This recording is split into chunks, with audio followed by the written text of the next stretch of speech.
দুপুরের যেই সময়টাতে একটু ফ্রি থাকি, একটু রেস্ট নেওয়ার সময় হয়, সেই সময়টাতে একটা লাইফস্টাইল ব্লগ করেছি, সেটারই ভয়েস ওভার দিতে বসেছি আপনাদের সাথে। আসসালামু আলাইকুম আমার প্রিয় আপুরা, ভাইয়ারা, আন্টিরা এবং সোনামণিরা, বাংলাদেশ এবং দেশের বাহিরে যে যেখান থেকে আমাকে দেখছেন, আশা করছি আপনারা সবাই অনেক বেশি ভালো আছেন। আমরাও পরিবারের সবাই আলহামদুলিল্লাহ ভালো আছি। ব্রেকফাস্ট করার পর থেকে আজকের ভিডিওটি আমি শুরু করেছি। এতক্ষণ আমি অফ ক্যামেরায় সব কাজ করে নিয়েছি। এখন গুছগাছ করার যে কাজটা, সেটা ভাবলাম ক্যামেরাটা অন করে আপনাদের সাথে শেয়ার করি এবং ভিডিওটাও শুরু করি। আইমানের রুমের ঝুলটা ছেড়ে দিয়েছি আমি, আর জানলাটা মুছে দিয়েছি, খালা ফ্যানটা মুছে নিয়েছে। এরপরে বেডশিটটা চেঞ্জ করে দিচ্ছি। এই তো নতুন এই বেডশিটটা বিছিয়ে দিলাম। বাড়িঘর অনেক বেশি নোংরা করে পরিষ্কার করার থেকে আমার কাছে কি মনে হয় জানেন, সপ্তাহে একদিন যদি এক রুম করে পরিষ্কার করে ফেলা যায়, তাহলে কিন্তু খুব একটা নোংরাও হয় না, একদম হালকার উপরেই কিন্তু ডিপ ক্লিনটা হয়ে যায়। এই তো আইমানের রুমে কিন্তু আমি নতুন বেডশিটটা বিছিয়ে দিলাম। অনেক বেশি সুন্দর কালার কম্বিনেশনে কিন্তু বেডশিটটা হয়েছে। আর বেডশিটটা কিন্তু কিং সাইজের মধ্যে আছে, দুইটা পিলো কভার আছে, সাথে সাইড পিলো কভার নেই। খুব সুন্দর কালার কম্বিনেশনে খুবই হাই কোয়ালিটির উপরে কিন্তু এই ব্লগগুলো করা হয়েছে নিখুঁতভাবে, 100% কালার গ্যারান্টি। এগুলো আমার পেজেই পেয়ে যাবেন আপনারা। প্রাইসটা থাকছে 1600 টাকা। আমি হোয়াটসঅ্যাপ নাম্বার দিয়ে রাখবো, যদি কারো পছন্দ হয় বেডশিটগুলো আপনারা কিন্তু চাইলেই হোয়াটসঅ্যাপ নাম্বারে বা ইমোতে যোগাযোগ করলে নিতে পারবেন। আপনারা অনেকেই আমার বেডশিটগুলো পছন্দ করে নিয়েছেন বা নিচ্ছেন, ডাইনিং টেবিলের কভার নিচ্ছেন। সব আপুদেরকেই বলবো, আজকের ভিডিওটা দেখলে আপনারা কিন্তু আপনাদের বেডে বিছানোর পর বা ডাইনিং টেবিলে সেট করার পর আমাকে পিকচার দিবেন। আপনাদের পিকচারগুলো আমি ভিডিওর মাঝখানে অ্যাড করে দিব, আপনাদের নাম সহ। কে কোথা থেকে নিয়েছেন সেটাও সাথে একটু বলে দিবেন। আলহামদুলিল্লাহ আমার পেজ থেকে আপনারা অনেক দূর দূরান্ত থেকে বেডশিটগুলো নিয়েছেন, ডাইনিংয়ের সেটগুলো নিয়েছেন। আশা করছি সবার কাছে অনেক বেশি ভালো লেগেছে এবং অনেক বেশি আরামদায়ক। আপনারা যারা নিয়েছেন বুঝতে পেরেছেন। অনেকেই কিন্তু আমাকে জিজ্ঞেস করেন যে আপু, রাফ ইউজ করা যাবে, মানে রাতে ঘুমানো যাবে? হ্যাঁ, অবশ্যই ঘুমানো যাবে। খুবই নিখুঁতভাবে ব্লকগুলো করা হয়েছে এবং খুব সুন্দর ফেব্রিক্সের মধ্যে। আপনাদের সাথে কথা বলতে বলতে আমি আইমানের রুমটা কিন্তু গুছগাছ করে নিয়েছি। আমার ছেলের রুম ওইরকমভাবে নোংরা থাকেও না, সব সময় গুছানোই থাকে, কারণ ও আমার মতো অনেক বেশি পরিষ্কার পরিচ্ছন্ন। এবং আগে যে রোগটা আমার ছিল, মানে সূচিবায়ু যে একটা রোগ, সেটা আগে আমার ছিল, সেটা দেখছি এখন আমি আমার ছেলের মধ্যে পুরাটাই ভেসে উঠছে।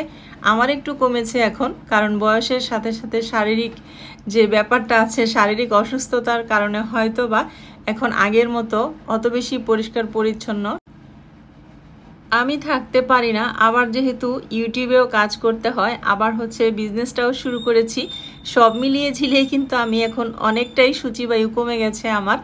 তো যাই হোক, আমার বেডরুমে কিন্তু আমি চলে এসেছি। আমার বেডরুমটাও গুছিয়ে নিচ্ছি। আজকে সবগুলো বেডের চাদর উঠিয়ে নিয়েছি, রোদ দেখে সবগুলো ওয়াশ করে দিব।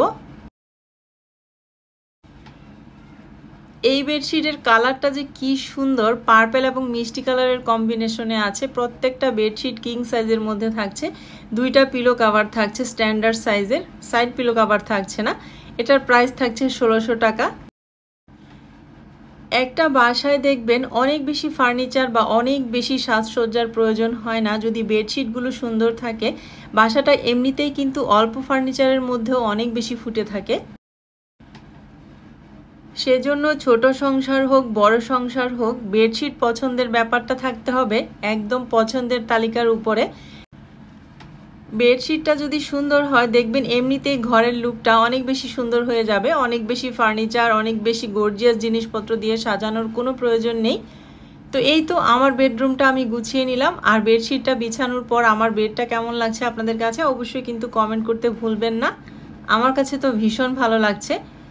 আর আমি কি কাজ করব, ওনাকে লুকিয়ে লুকিয়ে আমার সব কাজ করতে হয়। প্রত্যেকটা বেডশিট আমি দরজা লাগিয়ে লাগিয়ে গুছাচ্ছি। আর উনি যখন একটু টের পাচ্ছে আমি বিছানা গুছাচ্ছি, তখনই এসে দুষ্ট করছে। এই যে দেখেন, বিছানোর পর এসে দেখছে। এখন একটু হতাশ, জানলা বিছানোর সময় তো আমি আসতে পারলাম না, দুষ্টামি করতে পারলাম না।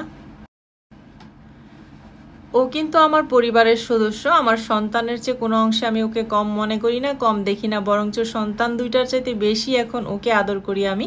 কারণ ও কিন্তু সারাটাক্ষণ আমার সাথে থাকে, সারাদিন দুইটা বাচ্চার একটা বাচ্চাও কিন্তু আমার সাথে থাকে না। আরিয়ানা দেখা যায় সেই সন্ধ্যায় আসে, আইমানও কিন্তু 3টা 4টায় আসে। সারাদিন বাসায় আমি একা একাই থাকি হিমুকে সাথে নিয়ে।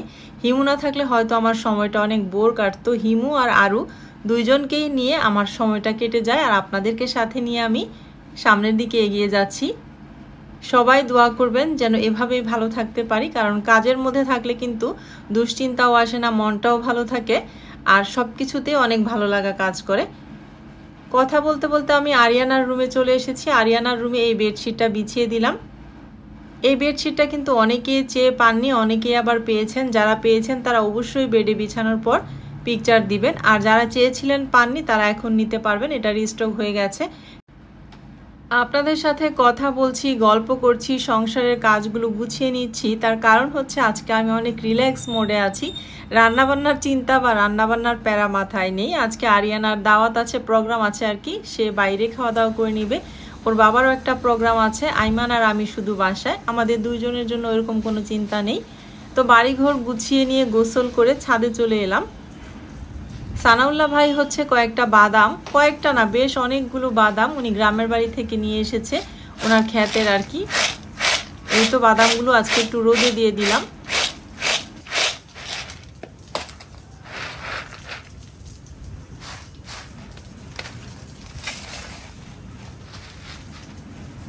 এগুলো ক্ষেতের বাদাম, একদম ক্ষেত থেকে, নিজেদের ক্ষেত থেকে করে আনা হয়েছে। এটা দিয়ে ভর্তা বানালে কিন্তু ভীষণ মজা লাগে, যদিও আমি ভর্তাটা পারি না, ভর্তার আইটেমগুলো আমি একটু কমই পারি, ওইরকমভাবে পারি না।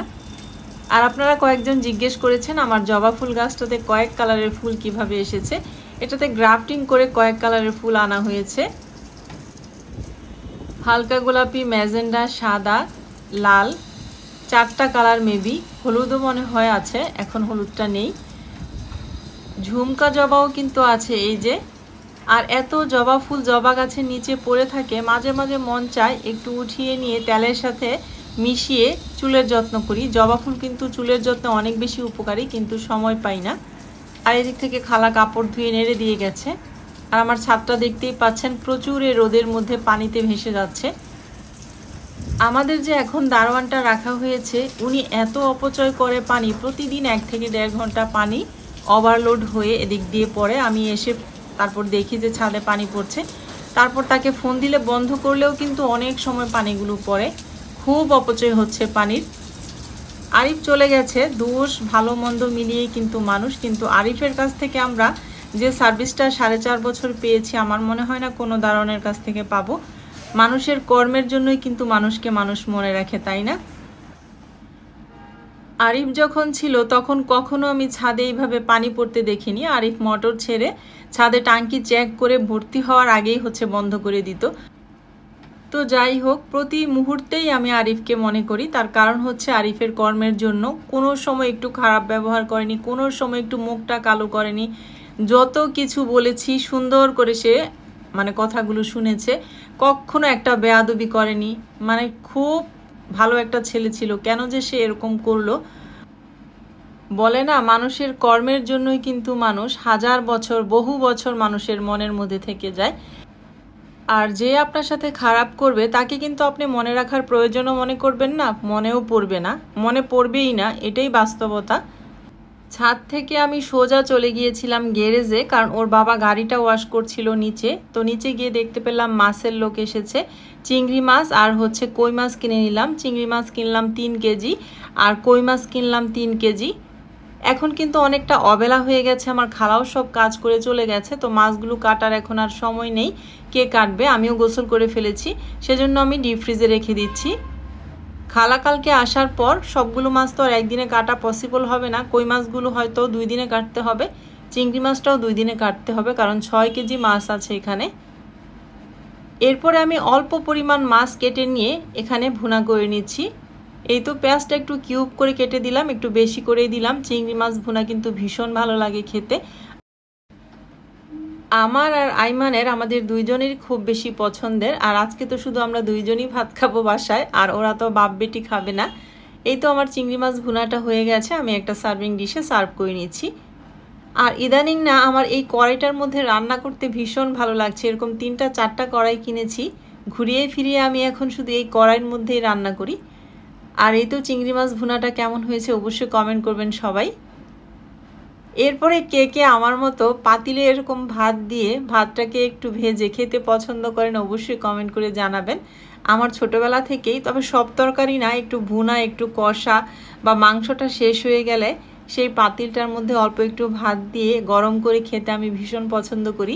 পাতিল পোষা ভাত যেটাকে বলে আর কি। এই তো পাতিলটা পুছে নিয়ে ভাতটা আমি প্লেটে নিয়ে নিলাম, আর অল্প একটু চিংড়ি মাছ নিলাম, কারণ অনেক বেশি অ্যালার্জি আমার পছন্দ হলেও কম খেতে হবে। তো এই তো ভাতটা খেয়ে নিচ্ছি, এক নিমিষে কিন্তু সবগুলো ভাত খেয়ে ফেললাম। অনেক মজা হয়েছিল তরকারিটা। এরপরে বাদামগুলো আমি ছাদ থেকে নিয়ে এলাম, হঠাৎ করে দেখলাম অন্ধকার হয়ে গেছে। তো বাদামগুলো এনে কিছুটা বাদাম আমার উপরতলার আপা সাথী আপাকে দিতে যাচ্ছি।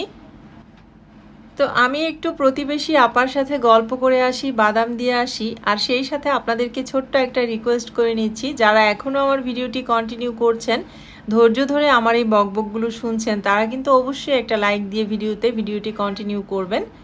আর যারা এখনও চ্যানেলটিকে সাবস্ক্রাইব করেননি, শুধু ভালোবেসে আমার ভিডিওগুলো দেখে যাচ্ছেন, তারা কিন্তু চাইলেই আমার চ্যানেলটিকে সাবস্ক্রাইব করে আমার চ্যানেলটির পাশে থেকে যেতে পারেন, আমাকে আমার গন্তব্যে পৌঁছে দিতে পারেন। তো সব মিলিয়ে কিন্তু এই ছিল আমার আজকের ভিডিওটি। আপনাদের কাছে কেমন লেগেছে অবশ্যই কমেন্ট করতে ভুলবেন না, আমি আপনাদের কমেন্টের অপেক্ষায় থাকব। আপনাদের সুন্দর সুন্দর কমেন্ট কিন্তু আমাকে পরবর্তী একটা কন্টেন্ট তৈরি করার জন্য অনেক বেশি অনুপ্রাণিত করে। আজকের মতো তাহলে বিদায় নিচ্ছি, সবাই ভালো থাকবেন, আল্লাহ হাফেজ।